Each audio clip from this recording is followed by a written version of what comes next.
മൂകാംബിക സന്നിധിയിൽ കല്ലു അറിവിൻ്റെ ആദ്യാക്ഷരങ്ങൾ കുറിക്കാൻ പോവുക കേട്ടോ. പുറത്തെ ഗണപതി അമ്പലത്തിൽ ഗണപതിയെയും നമ്മൾ പ്രാർത്ഥിച്ച് അകത്ത് നമ്മുടെ മൂകാംബിക ദേവിയും പ്രാർത്ഥിച്ച് രസീത് കൗണ്ടറിൽ നിന്നും 200 രൂപയുടെ വിദ്യാരംഭ രസീതും എടുത്ത് എൻ്റെ കുഞ്ഞ് മൂകാംബിക സന്നിധിയിൽ അങ്ങനെ ഹരിശ്രീ കുറിക്കുകയായിരുന്നു കേട്ടോ. ഞങ്ങൾ ഏറെ ആഗ്രഹിച്ച ഒരു നിമിഷം. മൂകാംബിക സന്നിധിയിൽ വെച്ച് തന്നെ ആദ്യമായിട്ട് അവൾക്ക് ആദ്യാക്ഷരങ്ങൾ എഴുതണമെന്ന് ഞങ്ങൾ ആഗ്രഹിച്ചതായിരുന്നു.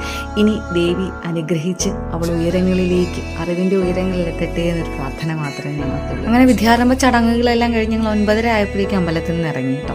പിന്നെ പുറത്ത് പോയി പിന്നെ വീണ്ടും ഞങ്ങൾ തിരിച്ച് വൈകിട്ട് വന്നിട്ടുണ്ടായിരുന്നു കേട്ടോ. ദേവിയെ തൊഴുതു. പിന്നെ അവിടെ കഷായ പ്രസാദം ഉണ്ടായിരുന്നു, 9 മണിക്ക് കൊടുത്തിട്ടുണ്ടായിരുന്നു രാത്രി. അത് മേടിച്ച് കുടിച്ചു. പിറ്റേ ദിവസം വീണ്ടും രാവിലെ പോയി ദേവിയെ തൊഴുതിട്ട് ഞങ്ങൾ ഹോട്ടലിൽ തിരിച്ചു. അമ്മ വിളിച്ചാൽ മാത്രം എത്തിച്ചേരാൻ പറ്റുന്ന മൂകാംബിക ക്ഷേത്രത്തിൽ നിന്നും ഞങ്ങൾ തിരികെ പോന്നപ്പോൾ ഇനി അമ്മയുടെ അടുത്ത വിളിക്കാൻ ഞങ്ങൾ കാത്തിരിക്കുകയാണ്. ഉടനെ ഉണ്ടാവട്ടെ എന്ന് ആ ദേവിയുടെ തിരുസന്നിധിയിൽ പ്രാർത്ഥിച്ചിട്ടാട്ടോ വരുന്നത്. അപ്പോൾ അത്രയേ ഉള്ളൂ. Tata bye bye, see U.